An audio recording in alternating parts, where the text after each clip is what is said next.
하나님께서 주시는 은혜의 말씀, 마태복음 11장 1절부터 6절까지 말씀입니다. 마태복음 11장 1절부터 6절까지 말씀을 교독하겠습니다. 예수께서 12제자에게 명하시기를 마치시고 이에 그들의 여러 동네에서 가르치시며 전도하시려고 거기를 떠나가시니라.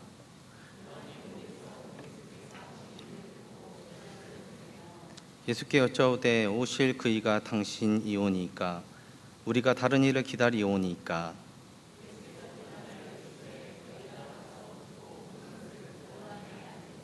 맹인이 보며 못 걷는 사람이 걸으며 나병 환자가 깨끗함을 받으며 못 듣는 자가 들으며 죽은 자가 살아나며 가난한 자에게 복음이 전파된다 하라.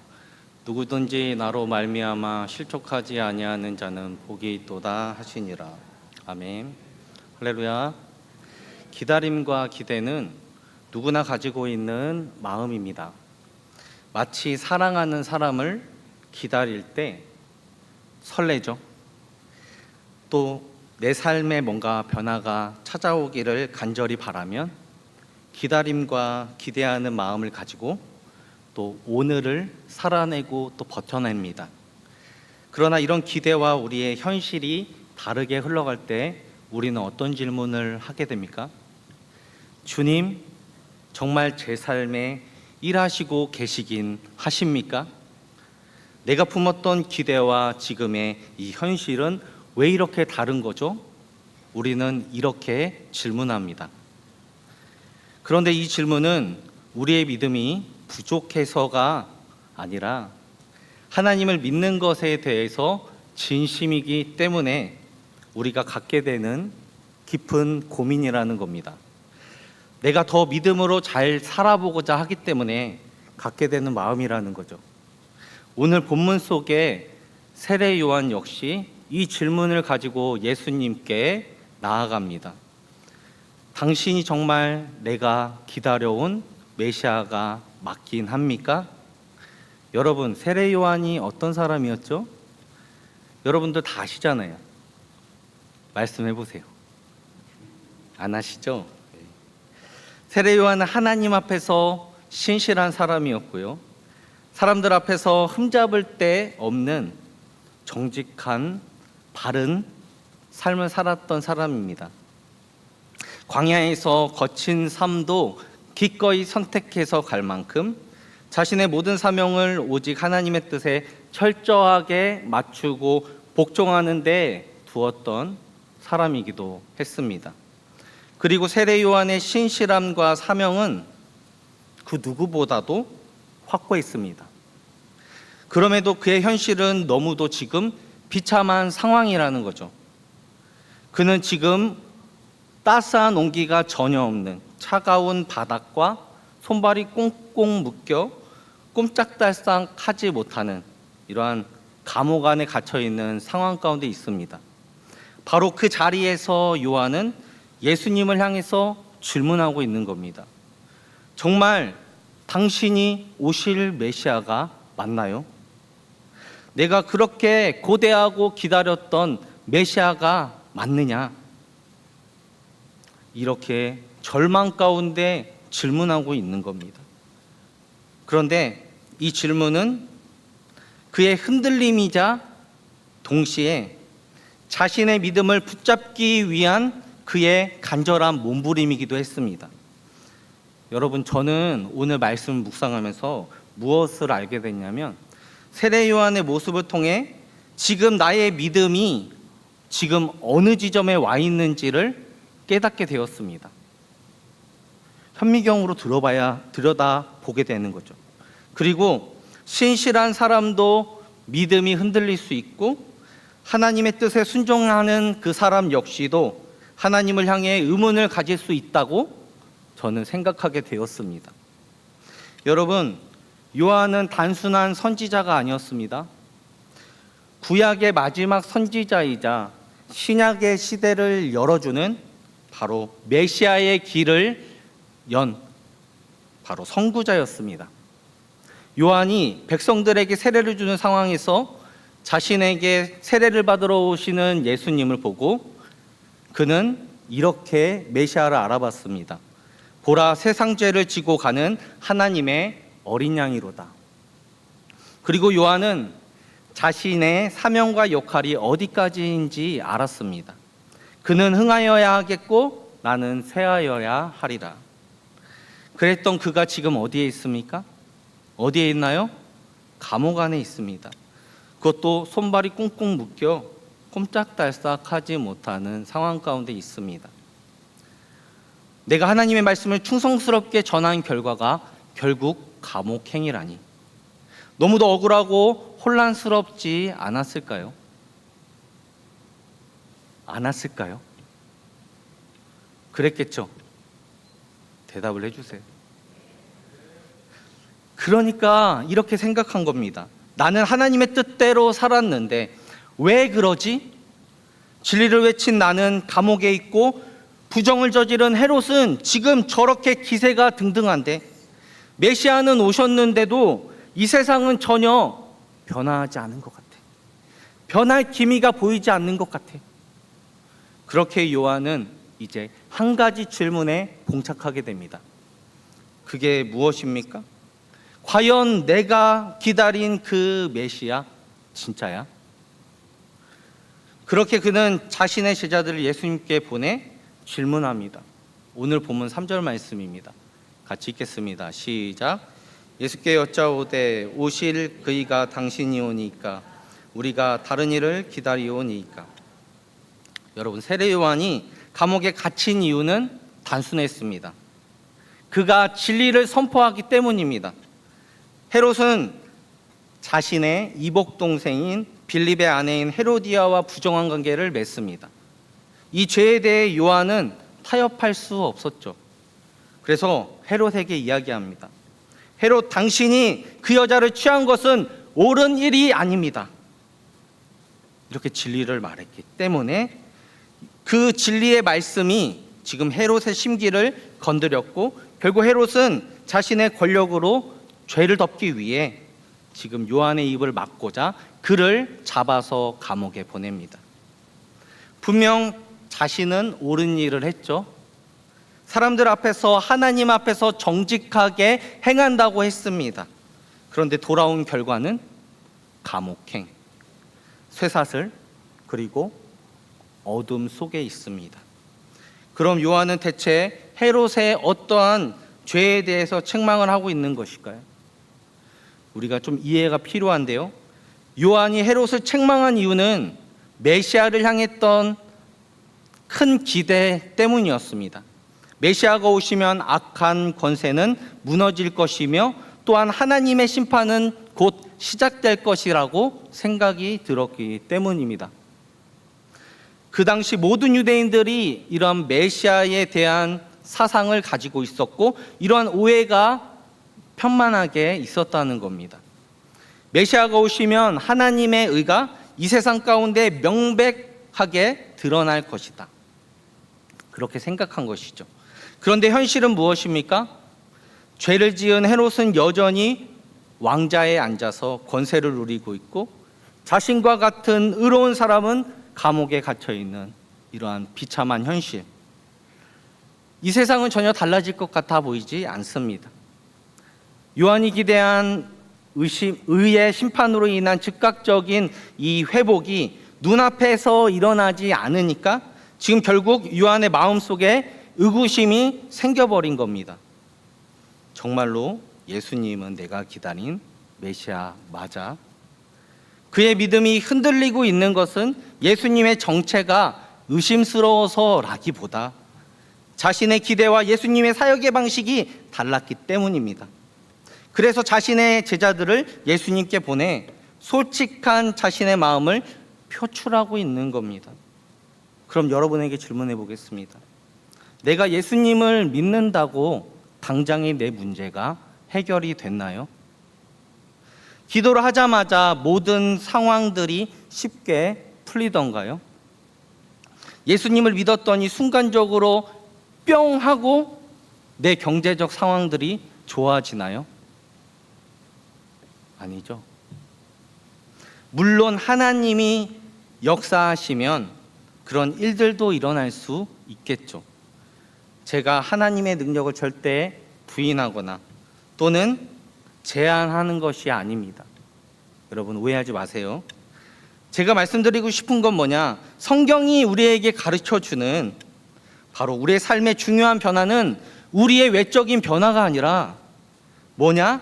우리 내면에서 일어나게 되는 변화를 지금 말씀드리고 싶은 겁니다. 여러분, 예수님을 믿어도 문제는 여전히 우리 가운데 있습니다. 우리가 살아가는 환경도 그대로일 수 있습니다. 그러나 예수님을 믿으면 우리에게 일어나는 변화는 무엇이냐? 어떤 문제와 어떠한 상황을 만나든지 우리의 마음과 시선과 우리의 중심이 누구를 향하느냐?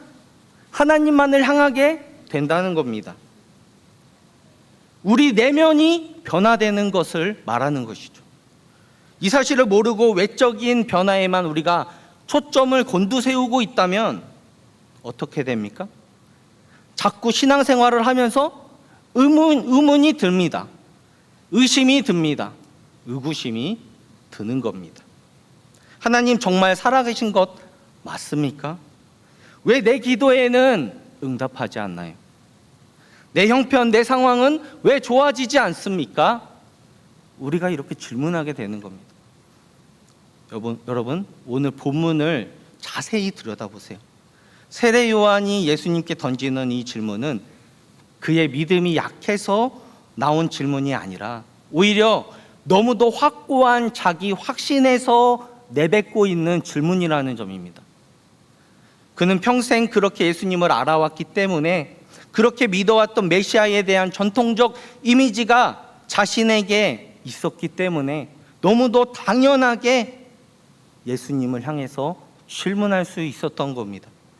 그러므로 요한이 기대한 예수님의 그 이미지는 악을 심판하는 또 불의한 권세를 무너뜨리며 하나님의 의를 즉각적으로 드러내는 정치적, 심판적 메시아로 오셨다라는 이해에서부터 시작이 된 것입니다. 그런데 예수님의 사역은 그것과 거리가 멀었다는 겁니다. 자신에게 들려온 예수님의 소식은 칼을 들지도 않았고요. 어떠한 권력도 예수님은 잡지 않으셨고요. 세상을 뒤집는 정치적 혁명도 일으키지 않으셨습니다. 그럼 예수님은 무엇을 하셨습니까? 예수님은 자신의 생각과 정반대로 움직였다는 겁니다. 오늘 5절 말씀을 보시면 예수님의 사역의 방향이 분명히 드러납니다. 맹인이 보며 못 걷는 사람이 걸으며 나병 환자가 깨끗함을 받으며 못 듣는 자가 들으며 죽은 자가 살아나며 가난한 자에게 복음이 전파되었습니다.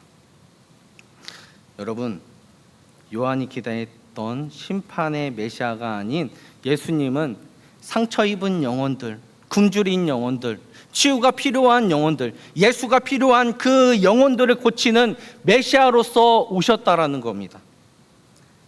여러분, 우리가 아는 성경 인물 중에 세례 요한과 매우 닮아 있는 한 사람이 있습니다. 누굴까요? 바로 도마입니다. 도마.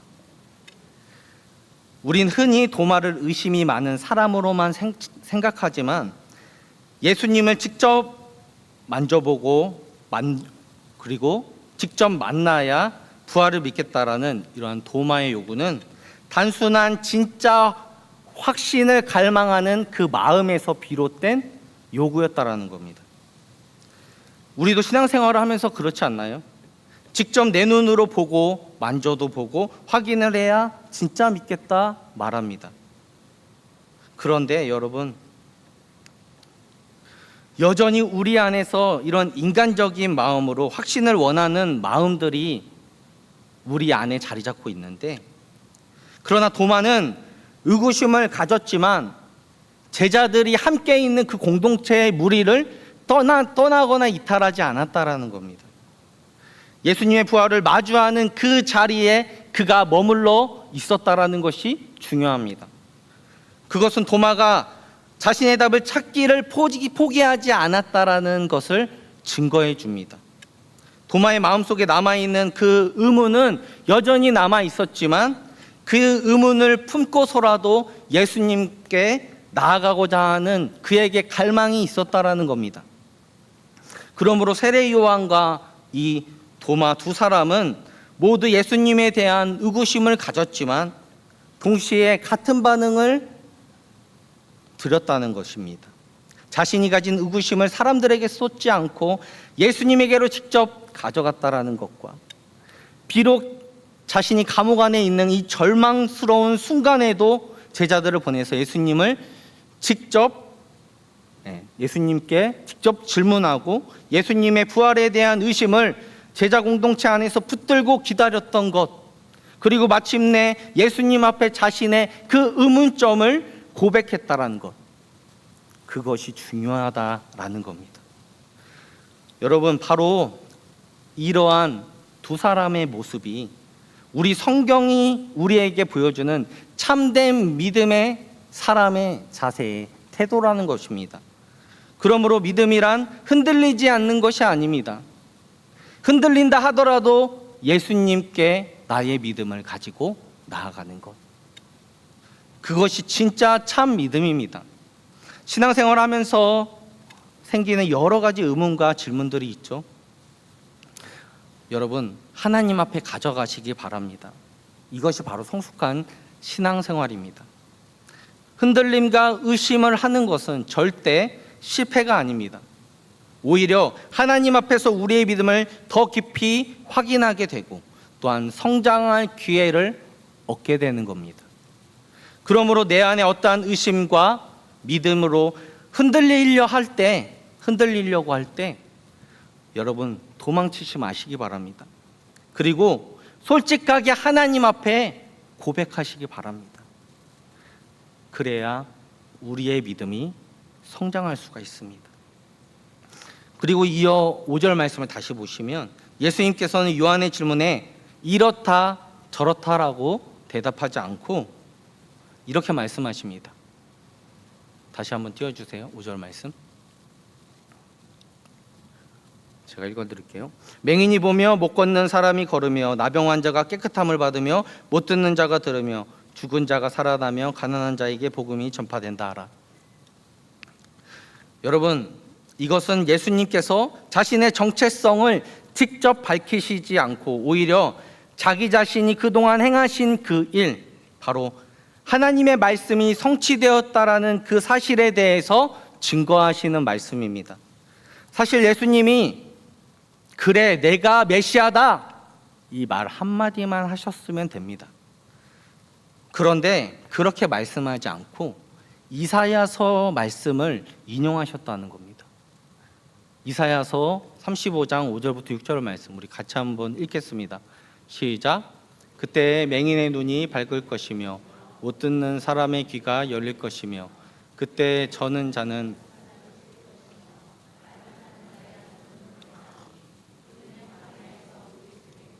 사막에서 시내가 흐를 것입니다.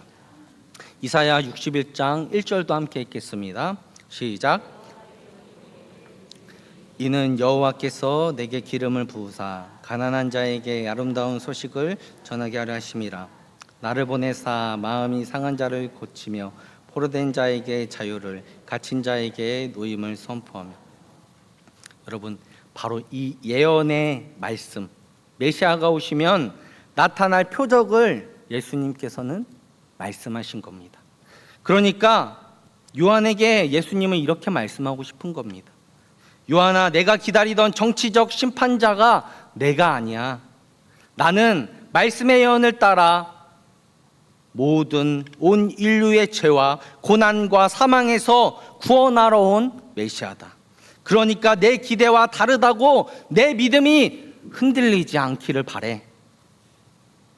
성도 여러분, 예수님이 오셔서 가장 먼저 하신 일은 정치적인 혁명을 일으키신 것이 아니라 우리 영혼의 회복, 그리고 우리 마음의 치유, 죄에서 자유케 하셨다라는 겁니다.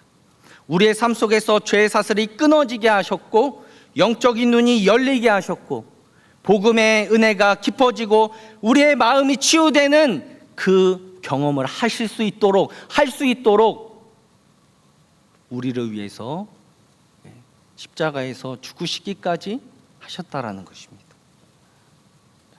우리 가운데 확실한 증거로 확실한 증거가 되셨다라는 것이죠. 그러므로 하나님은 우리의 기대보다 더 크고 깊은 방식으로 일하시는 줄 믿습니다. 눈에 보이지 않는 내면의 변화가 우리 가운데 시작이 되었다고 한다면 하나님은 지금 여러분의 삶에서 하나님의 말씀대로 약속대로 일하시고 계시다라는 사실을 여러분 기억하십시오. 그리고 오늘 본문의 절정은 6절 말씀입니다. 누구든지 나로 말미암아 실족하지 않은 자는 복이 있도다 하시니라. 여기서 실족하다라는 헬라어 단어가 스칸달리스테라는 단어입니다. 의미는 단순히 기분이 상하거나 마음이 불편한 정도를 말하는 것 아니라요, 그러니까 올무에 걸려 믿음에서 완전히 이탈하는 것을 의미합니다. 그러니까 오늘 문맥상으로 보면 예수님은 지금 뭐라고 말씀하시는 거냐? 내 삶의 길 위에 놓여 있는 그 올무, 특히 너의 기대라는 그 올무에 내가 스스로 걸려 넘어지지 않도록 주의하라. 그 올무에 넘어지지 않는 자가 복된 자들이다 말씀합니다. 내가 기대하는 다른 방식으로 내가 일하는 것 같아 보이니? 그러나 나는 지금도 하나님의 뜻을 따라, 하나님의 말씀을 따라 너의 삶 가운데 일하고 있다. 그러므로 현재 상황에서 흔들리지 말고, 내 기대와 다른 방식이라 할지라도 하나님의 신실하게 일하심을 내가 믿고, 그리고 하나님을 의지하며 진정으로 복된 자가 되라, 우리 가운데 말씀하십니다. 우리가 살아가면서 실족할 일이 여러분 얼마나 많습니까? 내 기대와 다르다라는 이유 때문에 걸려 넘어지는 일들이 너무도 많습니다. 내가 기대한 만큼의 일이 풀리지 않을 때, 내가 생각한 속도로 하나님의 응답이 더뎌질 때, 내가 원한 방식대로 교회가 사람이 움직이지 않을 때 우리는 너무도 쉽게 실족한다라는 겁니다. 그러므로 우리는 하나님 때문에 실족하는 게 아닙니다. 누구 때문에 실족하느냐? 내 기대, 나 때문에 실족하게 된다라는 겁니다. 내가 구상한 미래와 다른 길로 인도가 될 때, 내가 원하지 않는 결과와 마주하게 될 때, 하나님이 이게 선하다고 하시는데 나는 아닌 것 같을 때, 그 말씀 자체 때문에 무너지는 것이 아니라 지금 나 때문에, 내 생각 때문에, 내 감정 때문에, 바로 내 그 기대 때문에 무너지고 만다라는 겁니다. 이것이 바로 내가 세운 기대라는 올무, 덫이 되고 마는 것입니다. 여러분, 우리의 일상 속에서도 마찬가지입니다. 내 기대대로 배우자나 자녀가 움직이지 않을 때 우리의 마음은 무너지고, 또 직장에서나 우리가 무엇인가 프로젝트를 진행하였을 때 어떠한 평가나 보상이 없다면 낙심하게 되고, 또 교회 안에서 내가 어떤 일을 했는데 그 기대에 미치지 않았다고, 내 뜻대로 되지 않았다고 우리는 실족합니다.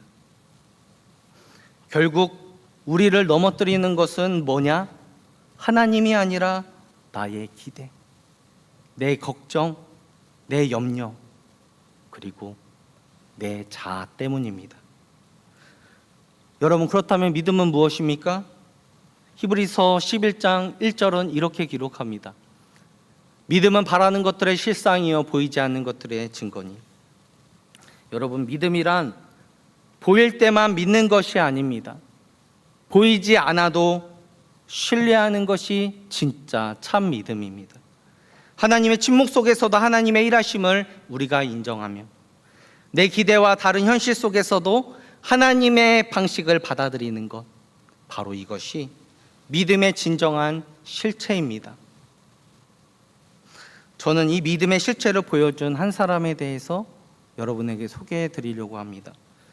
1956년 1월에 에콰도르 울창한 정글 속 문명과 단절된 아우카 부족에게 5명의 미국 선교사가 복음을 전하기 위해 나아갔습니다. 그 중심에는 짐 엘리엇이라는 선교사가 있었죠. 이 5명의 선교사는 헬리콥터를 타고 쿠라라이 강가에 착륙합니다. 그리고 희망과 긴장 속에서 시작된 선교였지만 이틀 후 예상치 못한 아우카 전사들의 공격을 그들이 받게 됩니다. 창과 도끼가 쏟아졌고 결국 복음을 한마디도 전하지 못한 채 이 젊은 선교사 5명이 그 자리에서 순교하였습니다. 짐 엘리엇의 나이는 고작 28살이었습니다. 언론은 그들의 죽음을 두고 헛된 낭비다라고 평했고, 많은 사람들은 젊은이들의 죽음이 너무도 무가치하고 무의미하다라고 이야기했습니다. 그러나 이 비극은 끝이 아니었습니다. 짐 엘리엇의 아내 엘리자베스 엘리엇은 슬픔에 주저앉지 않고 5년 후인 남편이 죽고 5년 후인 이후에 남편을 죽인 바로 그 부족에게 들어갑니다. 엘리자베스는 부족 사람들과 함께 살아가면서 그를 가르치고 병든 사람들을 정성껏 간호합니다.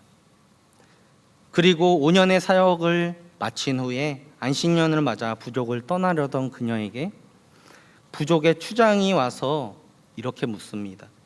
당신이 도대체 누구입니까? 왜 우리를 위해서 이렇게 고생하며 희생하는 것입니까? 엘리자베스는 잠시 눈물을 머금고 이렇게 대답합니다. 그것은 내 남편이 당신들을 너무 사랑했기 때문입니다. 추장은 뜻밖의 대답에 놀랐고 그리고 다시 묻습니다. 우리는 당신 남편을 모르는데요. 당신 남편이 누굽니까? 엘리자베스는 담담하게 고백합니다. 제 남편은 10년 전에 이 쿠라라이 강가에서 아우카 전사들의 창과 도끼에 맞아 죽임을 당했던 짐 엘리엇 선교사입니다. 저는 남편이 얼마나 당신들을 사랑했는지를 알려주기 위해서 남편보다 당신들을 더 사랑하시는 예수 그리스도의 복된 소식을 전하기 위해 이곳에 와서 여러분에게 복음을 전하려고 했습니다. 이 고백 앞에 아우카 부족 모든 사람들이 할 말을 잃었습니다. 자신들이 죽인 남자의 아내가 원수를 갚는 대신에 사랑과 헌신을 베풀었다라는 그 사실에 그의 마음이 열렸습니다. 그들의 마음이 열렸고 결국 모든 부족이 복음을 받아들였다는 겁니다. 그리고 뒤늦게 짐 엘리엇이 살아생전에 남겼던 일기장이 발견이 됐는데 이런 문구가 적혀져 있었습니다. 같이 함께 읽겠습니다. 시작. 영원한 것을 얻기 위해 영원하지 않는 것을 버리는 자는 결코 어리석은 자가 아니다. 그가 살아생전 남긴 일기장에 적힌 그 고백과 같이 그의 죽음은 실패가 아니라 영원한 하나님의 승리의 도구의 역할을 감당했다라는 겁니다. 말씀을 정리하겠습니다. 세례 요한은 감옥 안에서 하나님의 일하심을 볼 수가 없었습니다. 그러나 예수님의 사역은 멈추지 않고 계속해서 진행이 되었다는 겁니다. 우리의 삶도 이와 마찬가지입니다. 지금 현실은 보이지 않아도 하나님은 여전히 우리 가운데 일하시고 계신다라는 사실을 여러분 기억하십시오. 하나님은 침묵 가운데서도 지금 여전히 일하고 계십니다. 하나님은 우리의 이해를 넘어서는 방식으로 역사하십니다. 지금 우리의 현실이 요한의 감옥 같고 이 짐 엘리엇과 4명의 선교사와 또 엘리자베스와 같은 고난이 우리를 덮고 있다 하더라도 하나님은 여전히 그분의 선하신 뜻과 하나님의 말씀대로 계획대로 일하시고 계시다는 사실을 여러분 기억하시길 바랍니다. 우리의 기대는 언제든지 흔들릴 수가 있는 것입니다. 그러나 하나님의 계획은 결코 흔들림이 없다라는 사실을 우리가 기억하면 우리는 쓰러지지 않을 겁니다. 이 사실을 기억하며 우리가 이렇게 고백하면 좋겠습니다. 지금은 보이지 않아도 주님은 여전히 내 안에서, 그리고 나를 통해서 일하고 계신다. 그 사실을 믿음으로 고백할 때 우리의 삶이 살아나는 역사들을 경험하게 될 줄 믿습니다. 여러분, 함께 고백했으면 좋겠습니다. 같이 고백할까요? 주님, 다 같이 읽는 거예요. 시작. 주님, 지금은 보이지 않아도 주님은 여전히 일하시고 계시는 줄 믿습니다. 지금 내 현실은 달라지지 않고 내 기대와 믿음이 흔들릴지라도 주님의 약속은 영원하다라는 사실을 믿고 주의 말씀만을 따르겠습니다. 여러분의 믿음의 고백이 되기를 소망합니다. 우리 찬양하면서 이 고백을 하나님 앞에 올려드렸으면 좋겠습니다. 주님, 내 삶은 내 것이 아닙니다. 주님 것입니다. 하나님 앞에 온전한 예배를 드리겠습니다. 하나님, 나를 받아달라고 이 시간 하나님 앞에 간절히 기도하며 나아가도록 하겠습니다. 주님, 내 길을 잘 아시고 내 걸음 아시네. 어둠에서 빛을 내시는 그분을 믿네. 무엇으로 주를 섬길지 어디로 가야 할지 헤매이는 나를 아시고 길을 여시네. 내 삶은 주의 것, 내 삶은 주의 것, 내 삶은 주의 것. 온전한 신뢰를 주께 드리네.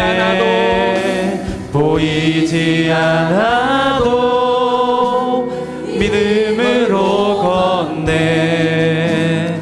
주 영광 바라보며 주만 따르네. 다시 고백합시다. 주님, 내 길을, 주님, 내 길을 잘 아시고 내 걸음 아시네.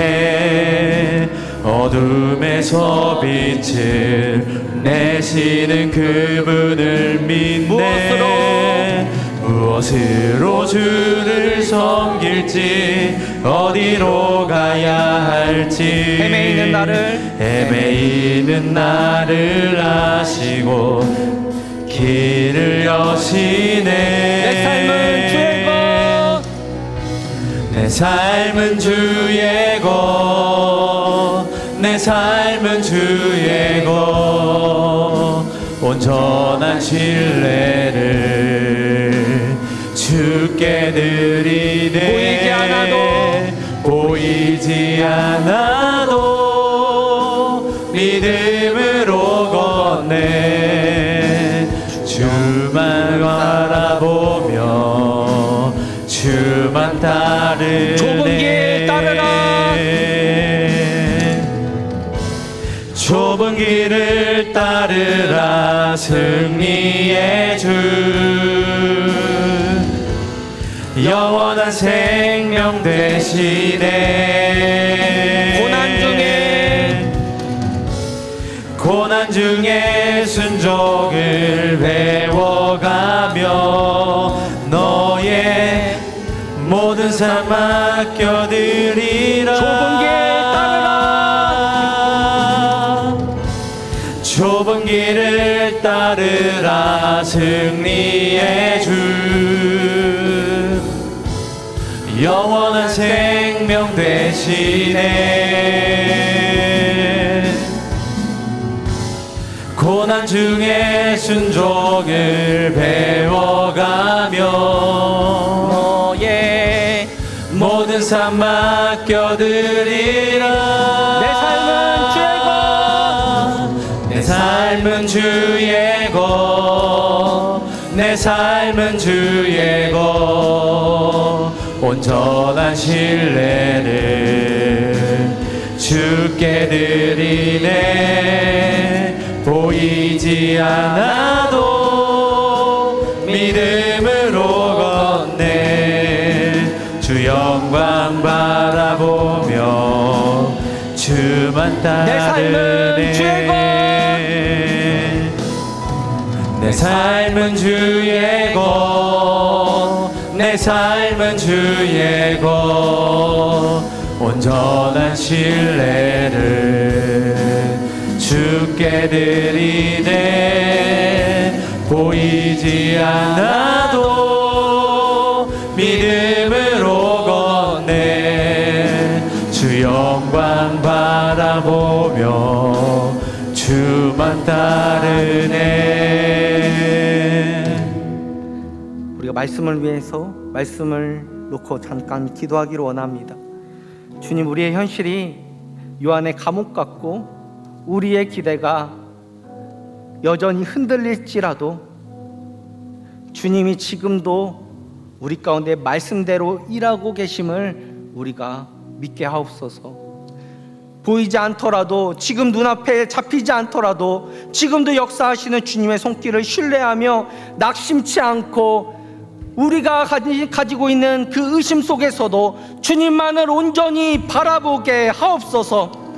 믿음 위에 우리를 굳게 세워주시고 실족하지 않는 믿음을 우리 가운데 허락해달라고 이 시간 주여 한번 부르짖고 간절히 주님 앞에 기도로 나아가도록 하겠습니다. 이 시간 주여 한번 부르짖고 간절히 기도하도록 하겠습니다. 주여! 오, 살아계신 하나님 감사합니다. 하나님, 오늘도 우리를 아버지 덕 하나님 은혜의 자리로, 기도의 자리로 불러주셔서 아버지 말씀을 듣는 자리에서 아버지 덕 하나님, 아버지 세례 요한의 그 아버지 의구심을 통해서 우리의 믿음을 점검할 수 있게 하시니 감사합니다.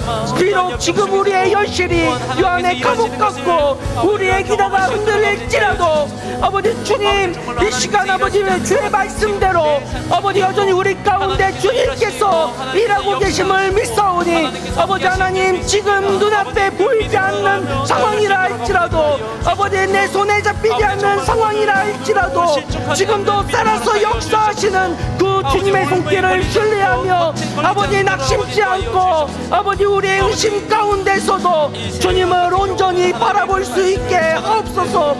주님, 아버지 덕분 우리의 믿음을 아버지 굳게 세워 주옵소서.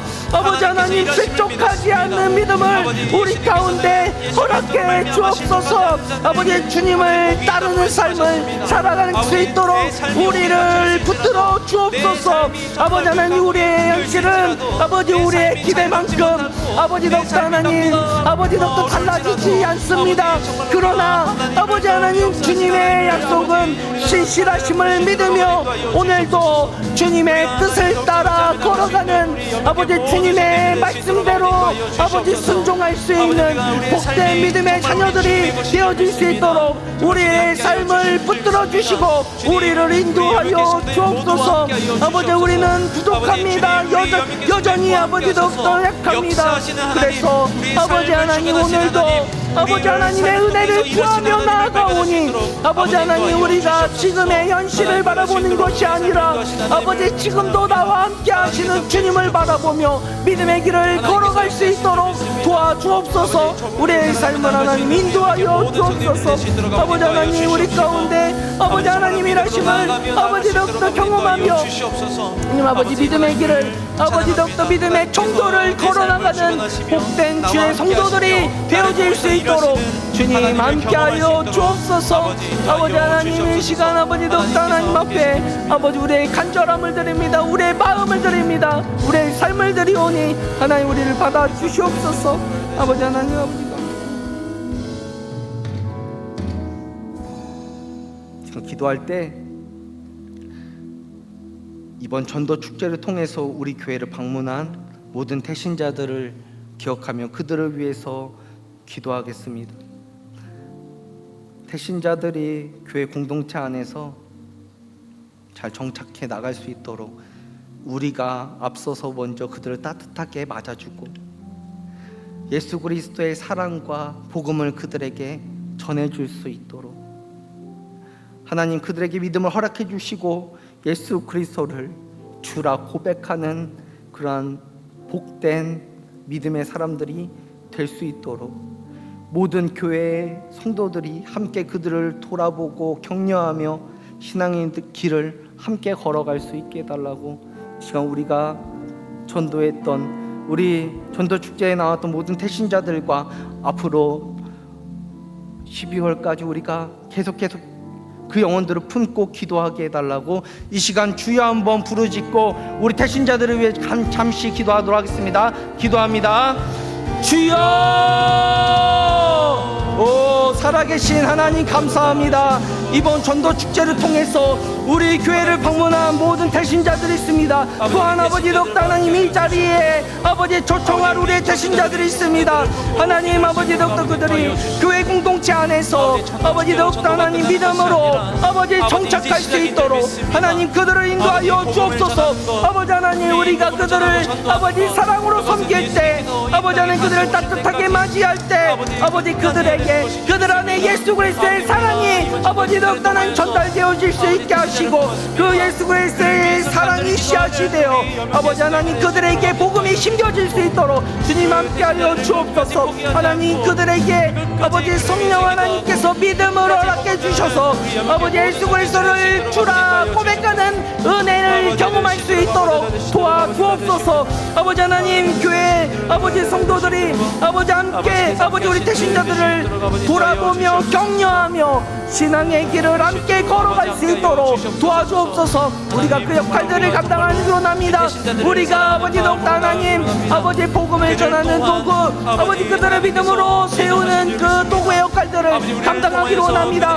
아버지 하나님, 어느 특정 사람이 아니라 우리 모두가 그 역할들을 감당할 때 우리 교회가 행복한 교회, 건강한 교회, 아버지 그리스도의 몸을 이뤄가는 교회가 될 줄 믿습니다. 아버지 하나님, 우리 교회 아버지 덕다 하나님 아버지 덕다 진정한 아버지 부흥을 얻게 주옵소서. 아버지 우리 아버지 태신자들 하나님 보내주시고 아버지 그 영혼들이 믿음으로 세워질 수 있도록 아버지 우리의 그 간절한 기도를 통해서 아버지 그들이 변화될 수 있도록 하나님 우리가 더 관심을 가질 수 있도록 도와주옵소서.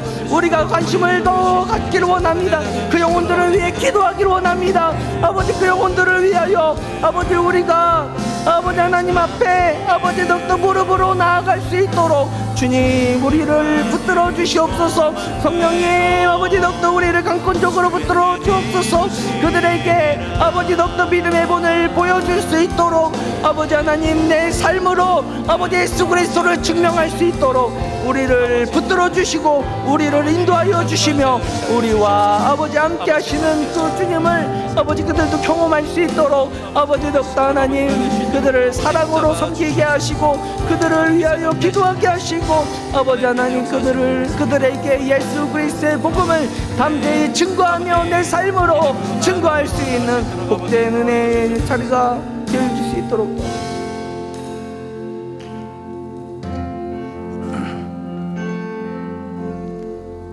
많은 사람들 주를 따르네.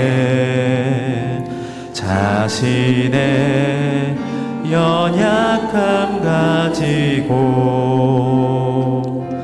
수많은 눈물의 시간 속에서 믿음으로 주를 보내.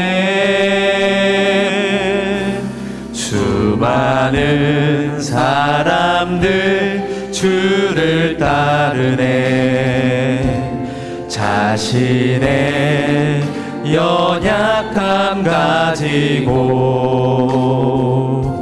수많은 눈물의 시간 속에서 믿음으로 주를 보내. 주의 영원한 사랑으로 주의 영원한 사랑으로 주의 말씀을 이루시네.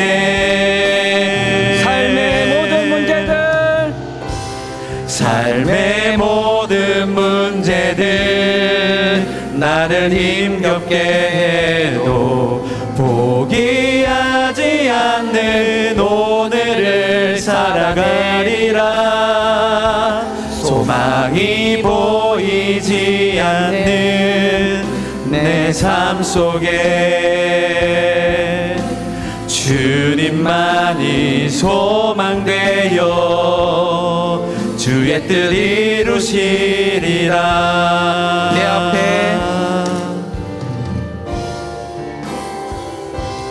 내 앞에 놓여진 상황 속에서 이겨낼 힘조차 없을 때 연약한 나에게 힘겨운 이 길 믿음으로 나아가네. 주의 영원한 사랑으로 주의 말씀을 이루시네. 삶의 모든 문제들 나를 힘겹게 해도 포기하지 않는 오늘을 살아내리라. 소망이 보이지 않는 내 삶 속에 주님만이 소망되어 주의 뜻 이루시리라. 삶의 모든 문제들 나를 힘겹게 해도 포기하지 않는 오늘을 살아내리라. 소망이 보이지 않는 내 삶 속에 주님만이 소망되어 주의 뜻 이루시리라.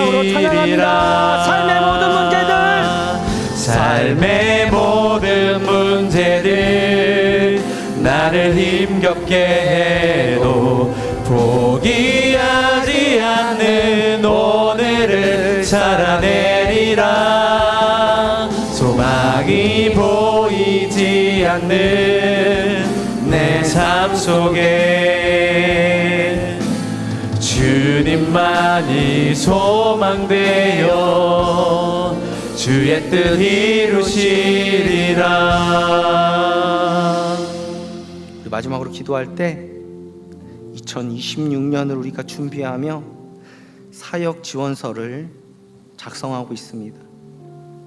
주님께서 맡기신 나의 사명을 하나님 나의 은사를 발견하게 하시고 그 사명을 주님 뜻대로 충성되게 감당할 수 있는 담대한 믿음을 나한테 허락해달라고, 어떠한 상황과 환경에서 포기하는 것이 아니라 끝까지 주님께서 맡겨주신 그 사명을 이루게 하셔서 2026년 한 해 동안 주님이 나에게 맡겨주신 그 사명에 대한 분명한 비전과 그 하나님의 그 계획 가운데 흔들리지 않고 포기하지 않고 믿음의 길을 걷게 해달라고 이 시간 주여 한번 부르짖고 마지막으로 기도하도록 하겠습니다.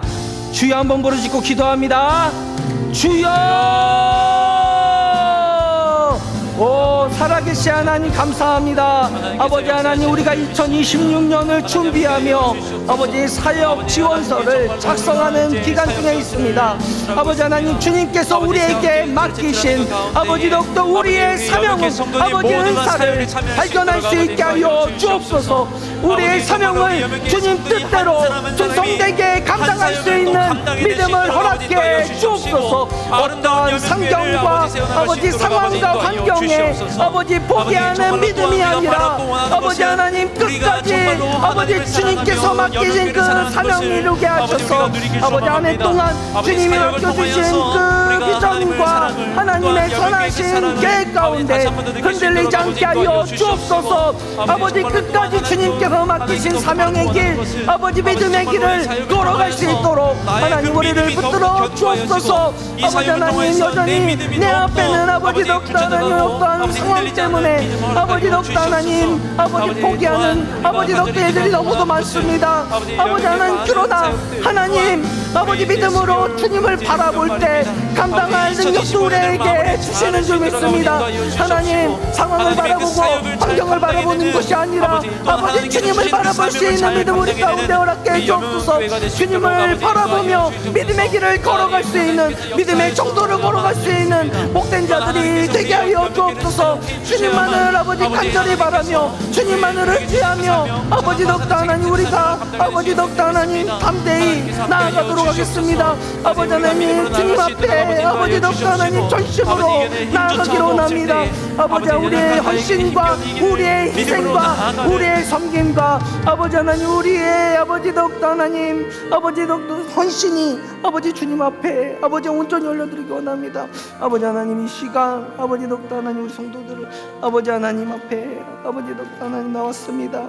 아버지 하나님 성도들은 한 사람 한 사람 주님 기억하여 주시고 아버지 하나님 각자 가지고 나온 그 기도의 제목도 하나님 들어주시고 하나님 응답하여 주시옵소서. 아버지 하나님 앞에 더 간절히 나아가게 하시고 아버지 믿음으로 나아가게 하시고 아버지 하나님 아버지 믿음의 길을